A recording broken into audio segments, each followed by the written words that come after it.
Greetings, followers of the Secret Scriptorium. Tonight, we journey through the winding corridors of forbidden love and unearthly desires as we reveal the story of the embrace of darkness. The village of Dunhaven was a relic of the past, nestled amidst England's rolling moors. Stone cottages with thatched roofs dotted the landscape, their chimneys releasing tendrils of smoke that merged with the misty horizon. The villagers took pride in their routines. Mornings began with the crowing of roosters. Days were spent tending to the fields, and nights were sealed with stories by the fireplace. Yet, amidst this tapestry of predictability, Eleanor was an exception. With hair as black as midnight and eyes that mirrored the stormy seas, she was Dunhaven's most captivating enigma. She often strolled through the dense woods, her thoughts her only companions, drawing the curious eyes of villagers who whispered about her unconventional ways. One evening, the sky painted with twilight. Eleanor's wanderings led her to a hitherto unseen clearing in the woods. The trees arched inward, as if guarding a secret. At the heart of this sylvan amphitheater stood a man, his silhouette highlighted by the dying embers of the day. He played a violin, its notes weaving a hauntingly beautiful melody. Captivated, Eleanor approached him. "Your music," she began hesitantly, "speaks of stories untold." He paused, his crimson eyes locking onto hers. "And your presence speaks of a curiosity unquenched," replied Lucius, his voice a melodic baritone. Their ensuing meetings were like stolen moments from time. Lucius regaled Eleanor with tales of realms beyond the stars, of passionate wars between angels and demons, and of his own tragic fall from grace. Eleanor found herself irresistibly drawn to him, his tales filling the void of her solitary existence. Yet, with passion came possession. Lucius's affections began to suffocate Eleanor. She felt tethered, her every thought echoing his desires. Her once fierce independence was overshadowed by a growing dependence on Lucius. Observing Eleanor's transformation, Father Thomas, Dunhaven's priest and Eleanor's confidant, grew increasingly concerned. He had heard hushed conversations about her meetings with the enigmatic stranger. One day, he approached her in the village square. "Eleanor," he began gently, "the paths we tread can often lead us astray. This relationship with Lucius is changing you." Eleanor, her voice bearing a hint of defiance, replied, "Change is the very essence of life, Father. Lucius offers me a world beyond Dunhaven, beyond the stifling confines of societal norms." Father Thomas sighed, choosing his words carefully. "Sometimes, the allure of the unknown can blind us to the dangers lurking therein. Promise me you'll be careful." Eleanor merely smiled, her thoughts already drifting to her next rendezvous. But as days turned into nights, the village was abuzz with rumors. Livestock were found mutilated, crops withered overnight, and shadows danced in places where no one tread. Whispers of witchcraft and demonic rituals began to circulate. Father Thomas, sensing a malevolent force at play, decided to confront Lucius. Gathering a few stout-hearted men, they journeyed to the forest clearing one fateful night. There, amidst a circle of candles, Lucius played his violin, its notes now a sinister lullaby.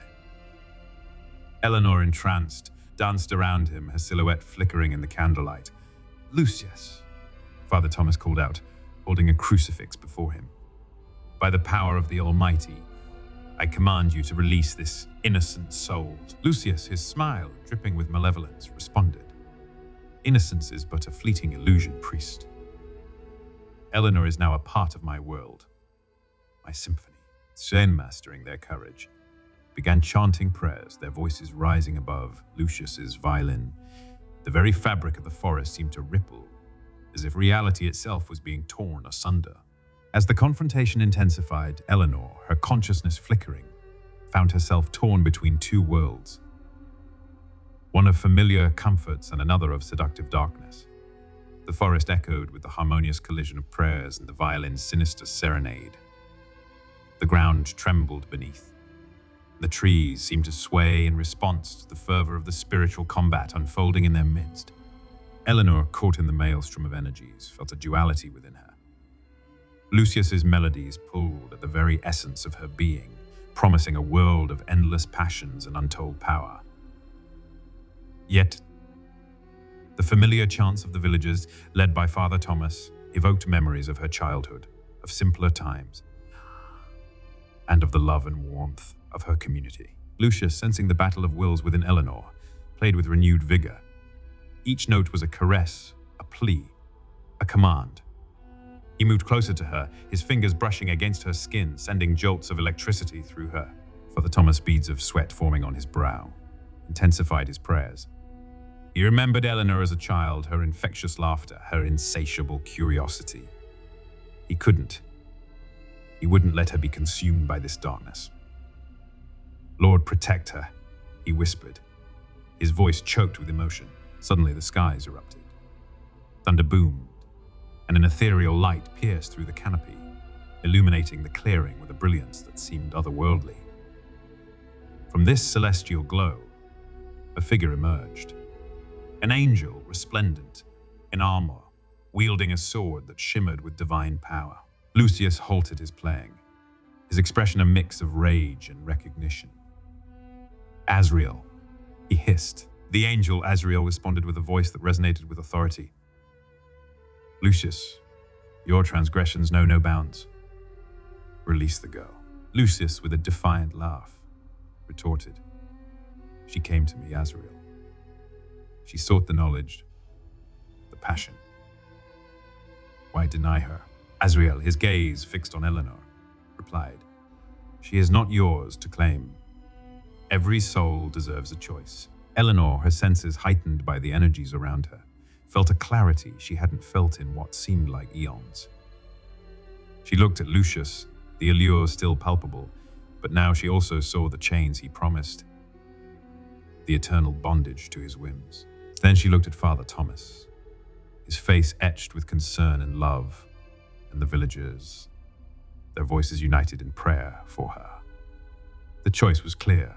Drawing from an inner reservoir of strength, Eleanor stepped away from Lucius. Our paths were entwined. Lucius, but here they part. I choose my world, my people. Lucius, his face contorting in anger, made a last desperate attempt. With a swift motion, he lunged at Eleanor, but Azrael was faster.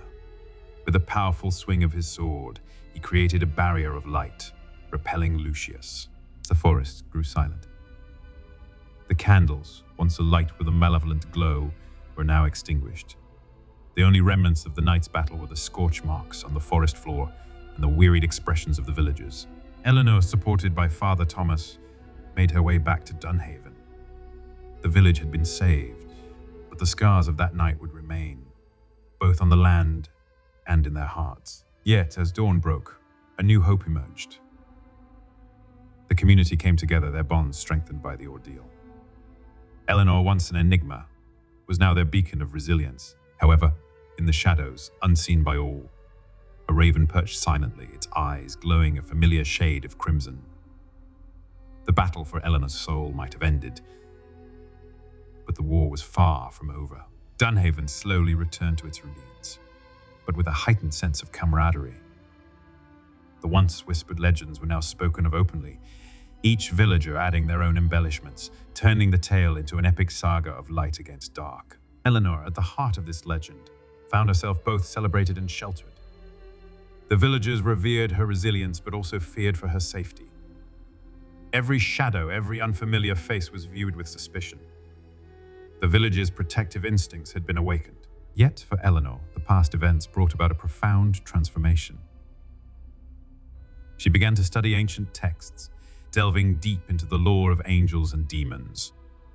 With Father Thomas as her guide, she hoped to understand the forces that had sought to claim her. One evening, as Eleanor was engrossed in a manuscript, a soft tapping at her window broke her concentration. A raven sat perched on the sill, its eyes glowing an all-too-familiar shade of crimson. Tied to its leg was a rolled parchment. With a sense of foreboding, Eleanor opened the message. It read, "Dearest Eleanor, our dance may have been interrupted, but the music still lingers. The choices you make echo in realms beyond your comprehension. I await our next waltz. Yours eternally, Lucius." The message, though brief, sent a shiver down Eleanor's spine. Lucius might have been banished, but he was far from defeated. Father Thomas, upon reading the note, grew pensive. This is a game of patience and strategy, Eleanor. Lucius will try to weaken your resolve to sow seeds of doubt and temptation. Eleanor, determination evident in her eyes, replied, I'm ready to face him. But I need to be prepared. I need to understand his world, his strengths, and his weaknesses. Father Thomas nodded. Very well. We shall seek guidance from the Order of St. Michael. They are a secretive sect dedicated to battling dark forces. They will have the knowledge we seek. The duo embarked on a journey to the Order's secluded monastery, high up in the mountains. The path was treacherous, but their resolve was unwavering. Upon reaching the monastery, they were greeted by Brother Benedict, the Order's chief historian. He was an old man, his face a map of wrinkles, but his eyes sparkled with intelligence. Eleanor and Father Thomas explained their ordeal, seeking insights into Lucius's nature and intentions. Brother Benedict, after a long pause, began. Lucius is one of the oldest fallen angels. His power lies in manipulation, in seduction. He preys on desires, on vulnerabilities. But remember, every entity, no matter how powerful, has a weakness. Eleanor, her interest piqued, asked, and what is his? Brother Benedict leaned in. His obsession with you, Eleanor. It is both his strength and his Achilles' heels. The trio spent days poring over ancient texts, unearthing rituals, and understanding the cosmic balance between good and evil. Eleanor trained both her mind and body, preparing for the inevitable confrontation with Lucius. As the days turned to weeks, Eleanor felt a growing power within her. The knowledge she gained, combined with her innate resilience, made her a formidable adversary. But as she trained, far away in a shadowy realm, Lucius too was preparing. He was gathering allies, harnessing dark energies, and plotting his return. Stage was set for a clash of titans. A battle that would determine the fate of not just Dunhaven, but of realms beyond. In the quiet confines of the monastery, time seemed to blur. Eleanor felt stronger, more attuned to the cosmic forces around her. The once cryptic texts now revealed their secrets to her. Yet amidst her studies, she felt an odd pull, a yearning she couldn't quite place. One night, as Eleanor lay in her chamber, a gentle lullaby wafted through the air. It was the haunting melody of a violin, a tune she recognized all too well. Entranced, she followed the music through the winding corridors of the monastery, each note pulling her deeper into a trance. She stepped into the courtyard. The night sky above seemed to warp and twist, the stars rearranging themselves into a swirling vortex. And at its center stood Lucius, his violin cradled in his arms, his crimson eyes locked onto Eleanor. Eleanor, he murmured, his voice dripping with sweetness. I've missed our dances. Before she could react, a force gripped her, and the world around her began to dissolve. She felt herself being pulled into the vortex, the very fabric of reality tearing apart. The monastery, the mountains, and the night sky faded away, replaced by a realm of fire and shadow. Eleanor found herself in hell. It was a vast landscape with rivers of molten lava and towering spires of brimstone. The air was thick with the screams of tormented souls, their forms contorted in eternal agony. Yet, amidst this chaos, there was a twisted beauty. The flames danced in mesmerizing patterns, and the shadows seemed alive, whispering tales of ancient sins. Lucius, sensing Eleanor's mix of horror and fascination, whispered, "Welcome to my kingdom." Eleanor, gathering her wits, retorted, "Why have you brought me here?" Lucius, circling her, replied, "To show you my world, to offer you a place by my side. Together we can rule this realm, reshape it in our image." Eleanor, though repulsed by the suffering around her, couldn't deny the allure of Lucius's proposal. The power he offered was intoxicating. She felt it coursing through her veins, each beat of her heart echoing with the rhythms of hell. Over the next few days, Lucius took Eleanor on a tour of his domain. They walked through the fields of despair, where souls lamented their lost loves. They crossed the lake of tears, its waters formed from the collective sorrows of millennia, and they ascended the tower of regret, where one could hear the whispered regrets of every soul that ever lived. With each step, Eleanor felt a duality within her. The horrors of hell repelled her, but its dark beauty drew her in.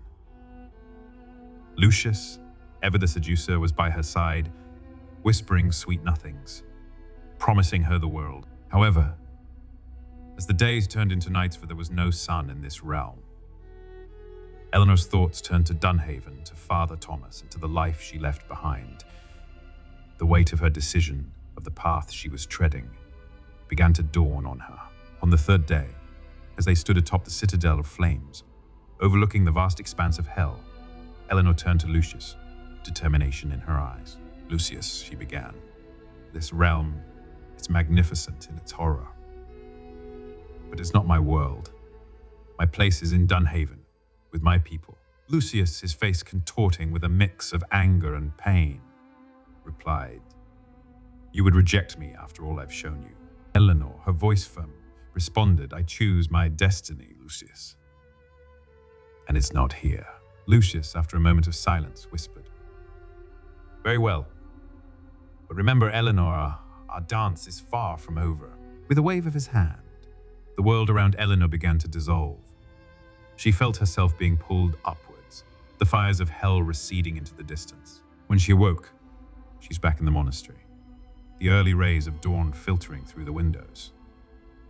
It had felt like an eternity, but only 3 days had passed. Father Thomas, relief evident on his face, embraced Eleanor.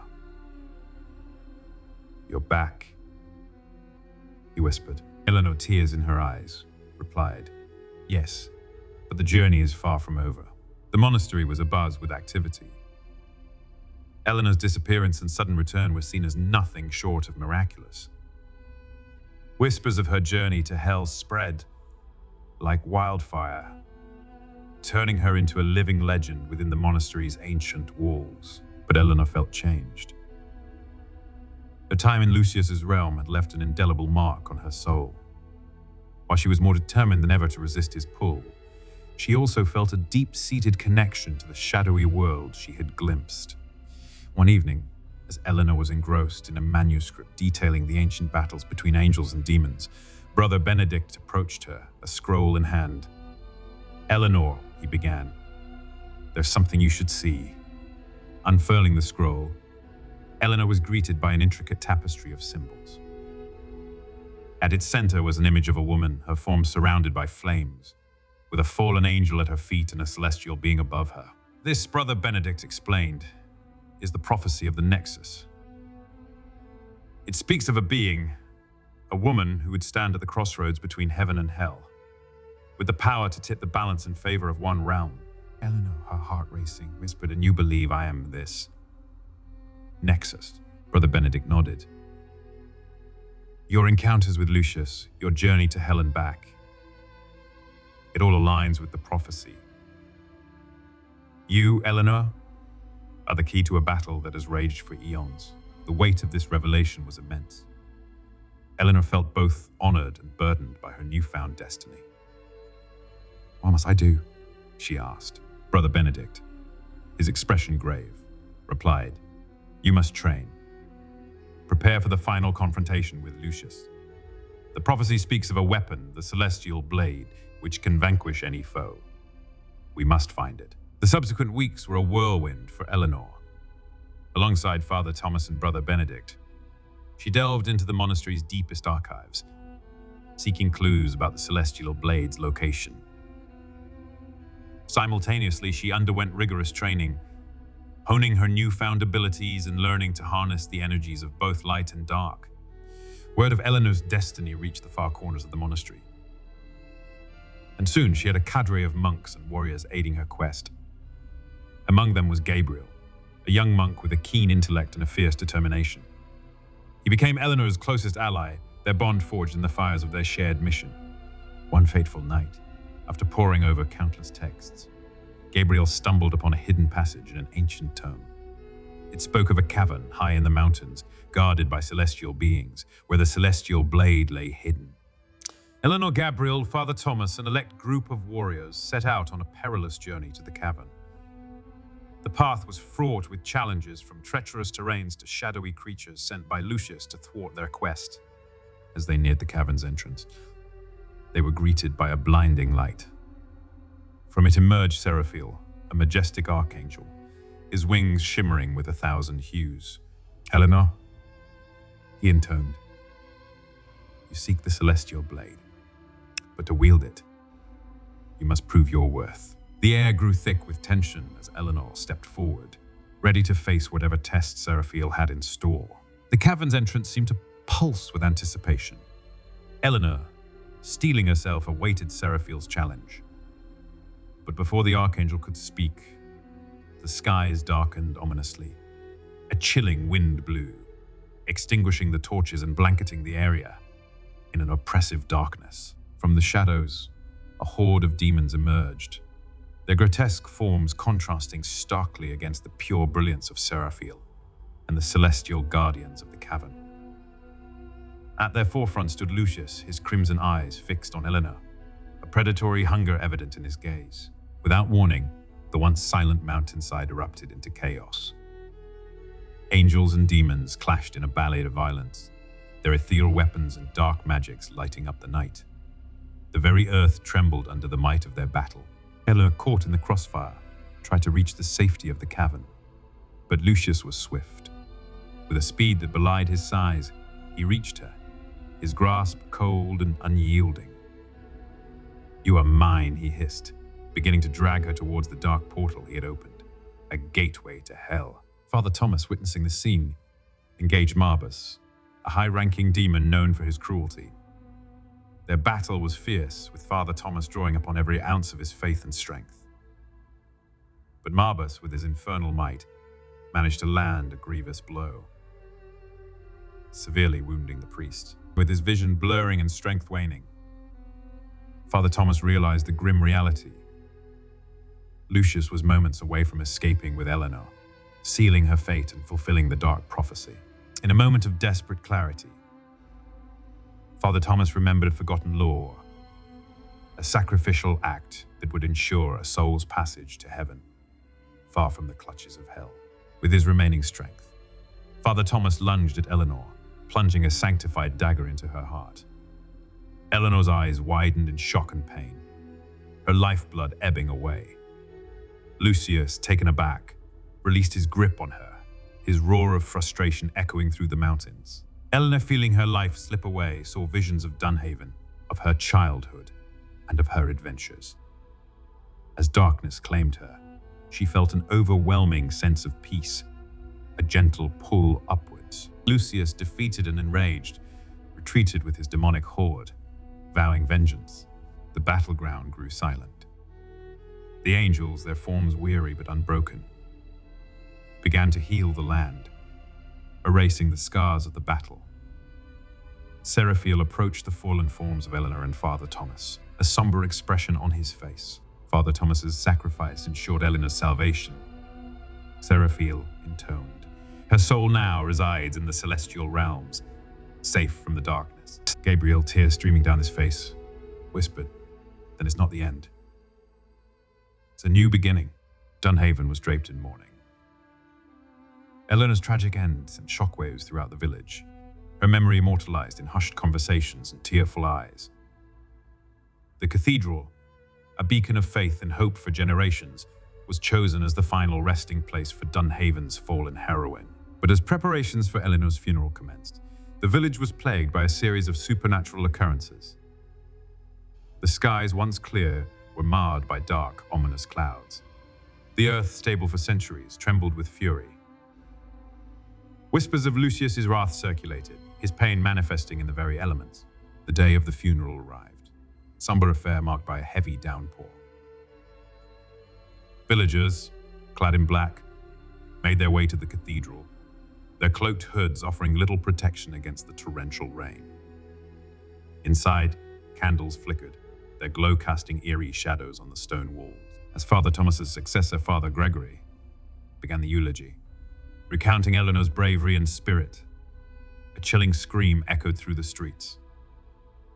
Panic ensued as demonic apparitions tore through Dunhaven, their grotesque forms a stark contrast to the village's quaint charm.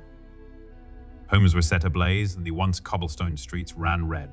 Amidst the chaos, the cathedral's massive doors creaked open. Lucius, his silhouette illuminated by lightning, stepped in, a violin cradled in his arms. The very air grew cold and time seemed to stand still. With a slow, deliberate motion, Lucius began to play. The notes, sorrowful and haunting, resonated through the cathedral, silencing the screams outside. It was a lament, a song of loss and longing. The villagers, paralyzed by a mix of fear and awe, watched as the ancient melody worked its magic. Eleanor's lifeless form, lying in repose, began to stir. Guided by the music, she rose, her movements reminiscent of their moonlit dances in the forest clearing. Tears streamed down Lucius's face as he played, the pain of their separation evident in every note. As the song reached its crescendo, Eleanor, her form ethereal and graceful, danced towards Lucius. Music ceased and the cathedral was plunged into silence. Lucius, cradling Eleanor's lifeless body, whispered words of love and longing. With a final, mournful glance at the villagers, he opened a dark portal, stepping into it with Eleanor in his arms. The portal closed, leaving behind a village in ruins and a legend that would be recounted for generations. The tale of Eleanor, the nexus, and the tragic love affair with the fallen angel would become Dunhaven's most enduring legacy. The end. This tale is a testament to the dualities within us. Love and duty, darkness and light. Join us again in the Secret Scriptorium as we continue to unveil stories that challenge the boundaries of the human heart. Remember to subscribe and immerse yourself in the mysteries that history, folklore, and legend have to offer.